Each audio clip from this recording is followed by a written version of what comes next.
Husna Hisham dalam Cats Weekend guys, yang tengah mendengar Husna dalam kereta time tu on the way nak keluar beli barang basah apa semua.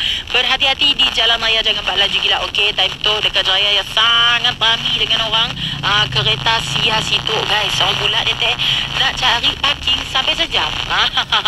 Seperti yang Ustaz pada tadi, hari tu adalah Ramadan yang terakhir untuk kita semua nak, and pastinya kita akan merinduinya gila-gila. Tapi apa-apapun, Husna bersyukurlah dapat bertemu dengan Ramadan itu. InsyaAllah panjang umur, kita berjumpa lagi tahun depan.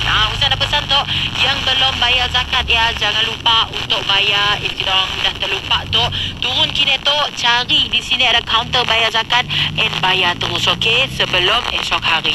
Yang puasa ni tahu untuk si full, InsyaAllah next year kita cubalah lagi untuk fullkan puasa kita. And then jangan lupa untuk ganti lepas tu. Macam kita